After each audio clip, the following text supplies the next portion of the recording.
And welcome to the Injury Report here on ESPN760.com. Steve Politziner back with you. Of course, our co-host and our esteemed medical director of the show, Dr. John Cutler, South Florida Foot and Ankle Centers.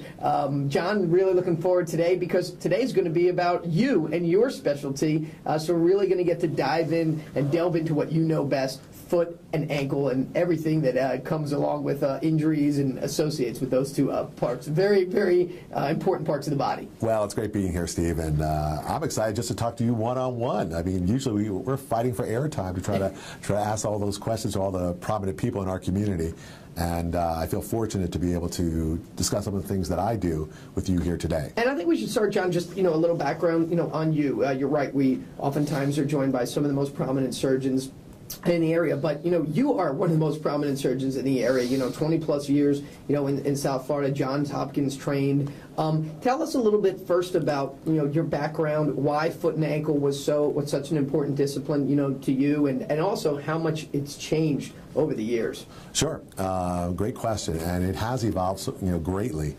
25, 30 years ago, the stuff that we had to repair different bones in the body is not what we have today. Today there's things called external fixation, which allows us not to make incisions and to fix bones. We have cannulated screws where we're able to put a screw over a pin. We don't have to make an incision for that. There's something called a tightrope, which doesn't even allow a screw to be in.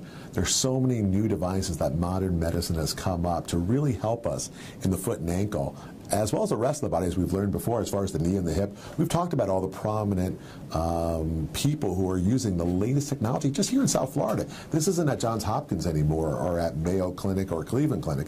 This is down here in South Florida where the newest techniques are being utilized. Yeah, and as you mentioned, it's evolved so much over time. Can you kind of put in perspective, or in layman's terms, how much the procedures or the advancements have been made from when you first started to where they are now? I mean, is it from a typewriter to a computer, or is it from a typewriter to the best computer that anyone's ever seen? I think it's the second, as we think about it, and a lot of the reasons have come are various in nature. Meaning, some of them are because of healthcare. And I don't want to get into a long topic on healthcare, but back when I trained in residency 20-some-odd years ago, we would leave someone in the hospital for a week after a simple ankle fracture, after a simple bunion surgery, after a heel surgery. They'd be in there a week recuperating. Now, it's a half-hour surgery. They're going home within an hour and a half after the surgery. So meaning the advancements have been forced by healthcare because the cost of maintaining and watching them in the hospital for 3 or 4 days have forced the hand of the research and development companies to say, hey, we need to push this along, and in turn have discovered better procedures. Well, yeah, I mean, not only do you have better procedures, but people are out there trying to invent procedures, try to make a name for themselves, but also healthcare has said, listen, we can't afford to keep you in the hospital for a week to recuperate this. So we do need the most stable type of fixation for these types of procedures, the best implants for the knees, for the hips. When we do back surgery, we can't leave them in for 2 weeks. We need to be able to put those screws and plates in and stabilize them the best that we can. Dr. John Cutler, South Florida Foot and Ankle Centers. John, the foot and ankle, a brittle area, a complex area. For you, what is the attraction? What was the attraction? What continues to be what gets you excited? Hey, yeah, you have a surgery scheduled later for today, and probably a couple scheduled later for today. What keeps you excited about this discipline? Well, we started surgery today at 6 o'clock in the morning across the street at our own surgery center, and we'll go till tonight doing surgery. It's great. I mean, being able to help people in this discipline who have, the foot is made up of 26 bones, ligaments, tendons, all throughout this little area. As you know, we play sports quite a bit together, that growing up, there were a lot of different sports that required the foot to be stable as we cut, as we position. And we'll talk about some of those injuries that occurred today in that. But as far as my wanting to go into this area is that the different injuries that I saw, that I had as a youngster, I was able to visit many doctors in many different specialties. And I really like the idea of being able to function with the foot and function with different shoes and surgery in that regard. Well, let's get into it. I mean, let's first start with the most common types of injuries associated, with the foot and the ankle. General ankle pain, sprains, strains. Take us through starting with those. And I probably should discuss a little bit about what leads to that. Also, prevention mechanisms. I think that's one of the great things I've gotten, and I'm sure our fans have as well from the show, is prevention. Because we've heard the doctors talk about all different ways where you can prepare or maybe help put yourself in a position to not be susceptible to some of these injuries. Well, we start first with prevention for any different type of thing. When we talk about the ankle joint, what we want to try to do is strengthen the tendons around the ankle. The tendons on the inside part of the ankle, the outside part of the ankle. Those are really important to strengthen, and the muscles around them. That will help give blood to that area and stabilize those ligaments that are associated with that. When we talk about ligaments, obviously the most common one that we're familiar with is an ankle sprain. There are 3 main ligaments on the outside part of the ankle. And I'm sure you've heard, Steve, that there is a first degree, second degree, and third degree sprains that you have. That depends on how many ligaments you actually injure in that nature. So that's the most common one. In fact, my son Jake, who you know, just sprained his ankle, was out of his basketball games this week. Typically, that's an inversion type injury. So if we look at, we're on radio too, but if we look at the TV, we turn our ankle, we turn our foot to the outside. That's how we rip those ligaments. And what we do on a post-operative base of that type of injury is, if it's an acute, really bad, who's a prominent athlete, we'll go repair them. If it's someone who's like a weekend warrior like you and me, we probably would immobilize them, rest them, give them ice, compression, get them into some physical therapy, get them back going, and then follow up, really importantly, with ankle braces. I mean, I know you see me walk around with all these different braces that we have to wear, and that's just from the chronic injuries that we sustain throughout the course of our lives. Yeah, it's really amazing when you say the 26 bones and the tendons and how much pounding and pressure we're putting on them, and even the recovery. You break your arm, you put it in a sling, you can walk around and live your life. You hurt your foot, or you have constant ongoing foot pain or foot injuries, you can't fly. You have to walk around, and I have to imagine that only makes it that much more difficult to overcome. And that's so funny you say that, because I have a patient who said, I just had a heart attack, and I was out back playing tennis in 3 weeks. How come when I sprained my ankle, it's still killing me, and I got to be off for another 4 weeks? So unfortunately, you're right. The foot sustains all that impact, all that pressure. And I'm sure you've heard that the general workout, the fitness, they're taking you away from doing all those high mileage, because all the pounding that goes on in the joints and the knees and the hips and the back. And they're going into more elliptical or water, especially for the older person, so they don't have that impact on those joints that they sustain. It brings up an interesting issue about footwear these days. I, in fact, have been a patient of yours, and achieved very successful results. Did a gait analysis and learned about the way I walk and what the right footwear was. You're seeing so much of these lightweight shoes now be recommended. You're hearing about, even, let's go even to non-footwear, the barefoot marathon runners. Where, from your professional opinion, for the weekend warrior, who should be wearing lighter shoes? Who should be wearing heavier shoes? And what goes into that determination? Wow, I'm really impressed that you're able to keep up with that. That's a newest technique. That's a new topic out there. There's a book called Born to Run, which is Bruce Springsteen wrote. I just heard him sing it. I didn't know it was also a book version. It wasn't Bruce's book, actually. It was a whole topic about the Steve Prefontaine, Tom Hanks in Forrest Gump. Wow, his musical knowledge is as good as his sports, guys. That's pretty good. But it's actually a book about the Indians, or the Mexicans, who had a run, and they found that these people were able to run tremendous amount of mileage without any injuries. They were all lightweight. They copied their diet, and that's when they do these. Have you ever heard of these ultra marathons where they do 100 miles in a whole segment? And these people basically have copied these people. In fact, one guy took them and brought them into one of these ultra marathon races, and these people who don't train destroyed the highest elite American athlete just by their natural way of life. Basically, it's called a minimalist shoe that you're referring to, where basically the whole idea is not to have a heavy type of sole like we see, not to have it thick. It's to let your body really try to figure out where to be. And basically what we're doing is, have you heard a heel to toe strike? That's just the opposite of what this is referring to. We actually want to strike our foot on the ball of the foot first and just run that way.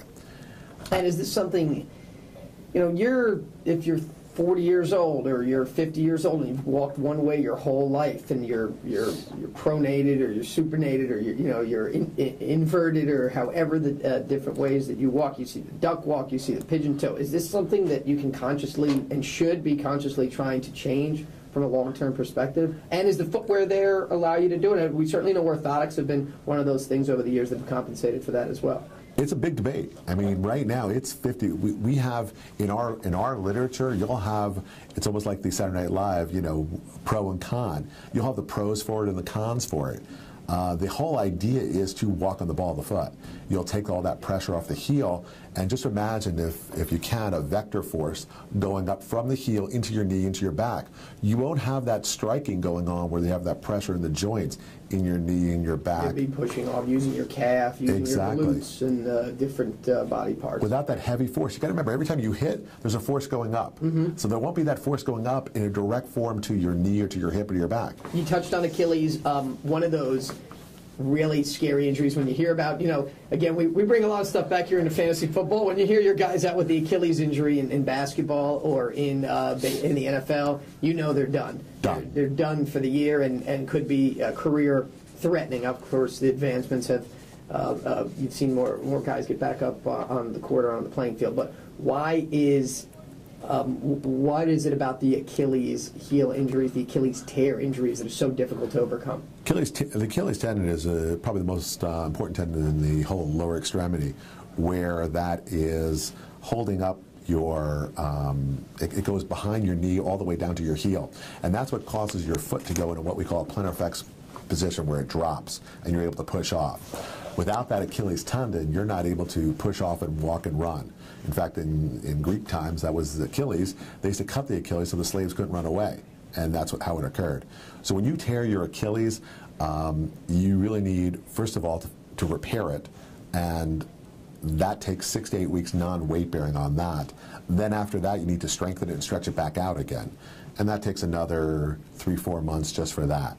So that's why the Achilles is so important. It's such a long rehabilitation to get back to that, especially to get back to the level of an elite athlete. And is that something, same thing, preventative, meaning if you were to look at athletes that tear their Achilles or a regular person, are there some telltale signs that they look like they were a candidate for this to happen? Well, again, it's tightness, or something called equinus, which is the medical word just for tightness in the back of the leg. So again, just like we talk about prevention, stretching before, but really the most important thing is stretching after activities. People forget that, because all during the activity you're working out, you're pushing yourself. But after the activity, you got to stretch all those muscles that get tight during that activity level. So not only is it important to stretch before so you don't pull something, but afterwards to keep it to that length. Seems like a good opportunity, too, to talk a little bit about what you guys do at South Florida Foot and Ankle Centers. We talked about orthotics. Can you share a little bit more about where that's a specialty for you guys? And we talked about gait analysis and some of the other neat things that you guys have available, and some of the real forward-thinking things that you guys have, and exclusive things that you guys have available at your offices across South Florida. Yeah, I mean, orthotics are an interesting tool that we utilize to try to help people. There's different beliefs as far as orthotics go, too. Some doctors give orthotics to every patient, and they want to try to correct the way they walk, to have them walk more efficiently. Basically, our philosophy is that if you're doing fine without any device, you have no pain, then we recommend you stay that way. However, if you are having discomfort, then the orthotic can help you walk in a more neutral position. So you distribute the forces evenly across the foot. When an orthotic is made, we try to hold the foot in what we call its neutral position, so that when you do strike on the ground, all those forces will be distributed evenly, so we can take the pressure off the tendons, the ligaments. I'm sure you've all heard of a condition called plantar fasciitis, which has hurt many a basketball player. Orthotics are the mainstay treatment, the gold standard treatment for that, to try to eliminate the forces of what we call pronation when you turn in. and orthotics can help cure that as well. That's amazing. I mean, one thing that does sound, I guess, as a positive when you have these foot and ankle injuries, it sounds like the advancements over the years have really not only sped up the recovery, but allowed some people to get back on the court, back on the field, or even just back to your everyday activity much quicker and much beyond what you'd ever anticipated in the past, particularly with so many of the things that you guys do at South Florida Foot and Ankle Centers. Right. Let's talk about plantar fasciitis since we mentioned that. There are so many different treatments available for that. Back in my day, 20-some-odd years ago, when someone didn't get better, we had to do surgery, we'd have to make a 4-inch incision on the bottom of the heel, have it opened up, and that person would be non-weight-bearing for 4 weeks, then recuperation. Now we make a half a centimeter incision, we put a scope in the bottom of the heel, and we just make a little cut in that ligament, and they're back going relatively quickly within 4 to 6 weeks. There's also advancements called ultrasonic waves, which go in there and try to stimulate an injury to bring inflammation into that area. That allows it to heal without surgery. So there's orthotics. There's so many different devices that are available. Now, again, not everyone works for every person, but there's so many things that allow us to try different things for different people. Let's talk about some of the other buzz terms or injuries that occur in foot and ankles that you face every single day, and every one of us, one way or other, has experienced something like this. Bunions, hammer toe. Maybe let's just start with those. Those seem to go hand in hand, and sort of the like the cringe when you hear about them. And God bless you for looking at them each and every day. I mean, you're going to a special place for the things that you do. Bunions is really not as bad as people think. It sounds worse than it is, but really it's just a bone. It's just a bone that's deviated and forces the toe to be deviated. And typically it's not a factor in most athletics, except when it becomes prominent, it rubs in the shoe. So Marcus Camby had a large bunion when he was up at UMass. My brother was evaluating him back then. So that affected his playing, and eventually he needed to correct it, I think, and cortisone was utilized to try to reduce the inflammation and allow him to play in some of the games. But hammer toes, those are when the toes are contracted. Michael Jordan had a painful hammer toe, and that had a lesion inside of it and had to have it shaved down. He had a very flat foot, and that contributed to excessive rolling in, which causes the bones to rub against each other, which forms a corn secondary from the hammer toe formation. So a lot of times what we try to recommend, Steve, is we're conservative. If it doesn't bother you, leave it alone. However, if those do bother you while you play sports, while you're athletic, those are simple things that we can fix and get you back going pretty quickly. How about from an aesthetic standpoint? Women with the open-toed shoes, they have the bunions, they have hammer toes. You said if it doesn't bother you, meaning if it doesn't physically make it a challenge for you. What about just from an aesthetic standpoint? Because that is much more commonplace in mainstream now to wear open toes, and I transfer that all the way down to to toenail fungus as well, and another area I know that you're familiar with. Yep, all good points, all debatable points, meaning that there are people who, in New York, one of the new trends is to remove your fifth toe, so you can fit into the narrow, pointed shoes.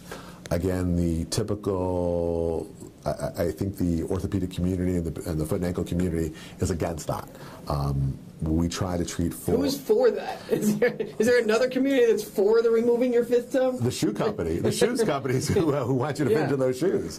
So Jimmy Choo exactly is for that. But so the rest of the world. Stacy wears those shoes. You know about that. So yeah, basically that's what it is.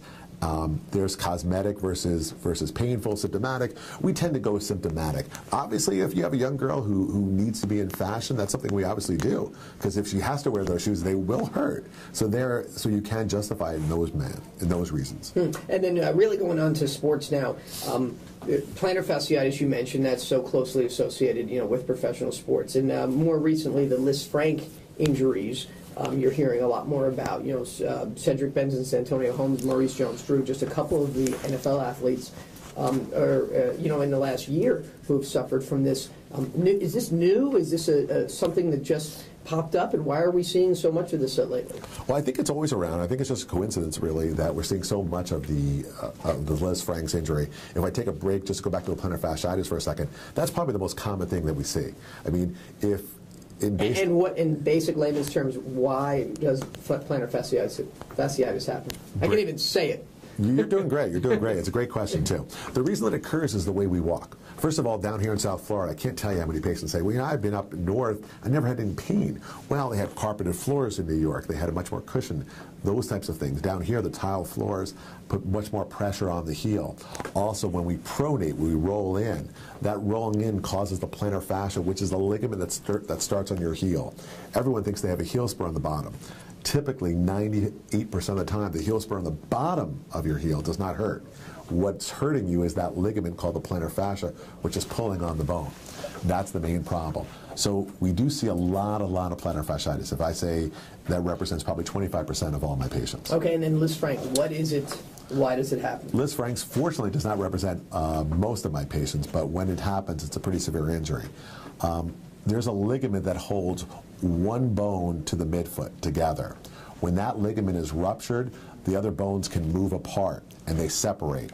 And the joints in your foot they're small bones, so the joints are very close together. If you have a 2 or 3 millimeter separation, you can develop significant arthritis in a very short period of time.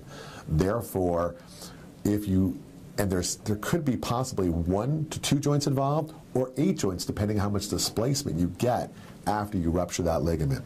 So, very common injury from a car accident. When there's a force, like we talked about before, a vector force. Trauma, when it comes up from the bottom upwards. So if you slam your foot down on a brake and you get in an accident. You see it in football. So, might it be from a particular play? Yeah, that is, if someone's coming down hard on that area and the force from the ground is greater than that foot, and it just ruptures that ligament. And that could be, I mean, if not treated correctly, and even if treated correctly, could be a career-ending injury. So you put Lisfranc more in the category of like an Achilles, like a trauma or an incident occurs. Plantar fasciitis would be more of an an overuse syndrome. Type of thing, compounding overuse, over time. How about going back to one thing about the light shoes? Should people be? And you just put it in my head when you talked about people walking around on on floors and tile instead of carpet. Should people be walking around barefoot around their homes? Is that better? Does it keep the stretching going that you talked about? Again, a debate. I tend to go into the camp of the minimalist, meaning that I believe you have to listen to your body. Try to see how your body reacts. So if you can go all natural, as we would say, and go without shoes, then I think you should. And let your body try to react and compensate to what it does naturally. I kind of like the minimalist movement, where we're putting the pressure on the foot and letting our body try to figure out where to go and how to develop the least amount of problems. It's not for everyone, and you really got to watch your body and see how you react to it. But I think it's actually a great idea, which is I think will limit injuries in the future. Last couple quickies for Dr. John Cutler, of course, with me here each and every episode of the Injury Report. John with the South Florida Foot and Ankle Centers on ESPN760.com, our injury report here today. You can learn more at WCFoot.com. By the way, a full complement of everything from all the services they offer, learn about the physicians, to even just going ahead and scheduling an appointment. One of the neat things, too, is in most cases, you don't need a referral, from your doctor. But I want to go into, you have something, you feel like your heart's not doing well. I better go see a doctor. Or you have the flu. I better go see a doctor. My ankle's a little tight. My foot's a little sore. What's the next step? What's the right procedure? When should people go, and see you? Because oftentimes it seems like it's too late. It's on the back end. It's once that trauma occurs, once that injury. How can prevention become more top of mind with foot and ankle treatment? That's tough. I don't know if our society will ever get to that level as far as going in and getting an evaluation on stretching, on things to help prevent those issues. There'll be an occasion where, you and I are playing and you'll feel a little tightness in the back of your leg and say, what's this? And that's a simple strain. And again, it's back to my philosophy of listen to your body. Start slowing. If it's hurting you, slow down. And that's always when people after a surgery, when can I get back? And we have our basic protocols, but everyone's different. No one follows the book exactly. So we try to hear your body. Listen what it's saying. If it's saying, hey, I can walk and I have no pain, then let's go. But if it's saying, hey, you know what, My ankle's been hurting me for years. I don't think it's anything too bad because it hasn't gotten any worse, but it also hasn't gotten any better. Is that the person that maybe doesn't recognize that they should be seeing you because whether it's orthotics, whether it's stretching, whether it's minimalist shoes, whether it's a procedure that they might need that people are missing out on? Any pain, if someone's having pain that lasts for more than a few days, they should have that evaluated right away. If someone has swelling in their foot that they're not used to, that's new to them, that should be evaluated right away. Any changes that occur that are not common in that person's normal life, that should be evaluated not only by a foot and ankle doctor, but if they have that, if you have a chest pain, all right, I wouldn't wait 3 days for that. I would have that checked out right away. So anything that's new or uncomfortable for that patient, that should be evaluated as soon as it can. Well, I can tell you, in closing here, long before we started doing this show, I was a patient of Dr. Cutler's that experienced an injury playing basketball, and the gait analysis, the therapy, the treatment plan, the orthotics, everything was customized, for me. And part of it, the patient has to do their part. You have to stick with it. You have to grind through some of the pain. And thrilled to say that I've been back on the court, playing for several years since that. And I think people should not let this kind of pain restrict them from going out and doing whatever they want to be doing. But like you said, you have to go in, you have to get the evaluation. There are options, and I think it's important that people know that. And you can go to wcfoot.com to learn a lot more. Again, you rarely need the referral. Almost all insurances work with all insurances and locations all throughout South Florida. So there's really no choice not to not to allow some kind of foot and ankle pain slow you down when you have Dr. Cutler and his great staff at your disposal. Thanks very much, Steve. I mean, our philosophy is that there's so many times too that we see people from other offices. One of the things that really perturbs me a lot is when someone says, "Well, you need to be off your foot and you really shouldn't be playing basketball anymore." And someone who really wants to play basketball, I know if someone says that to you or someone says that to me, I know we're both walking out because that's the only thing we can do. So our goal is to get you back doing what you want to do. So if you want to go run 3 miles, then that's what we're going to try to do. We're going to try to tailor that to that specific person and try to give them realistic goals that they can accomplish with that.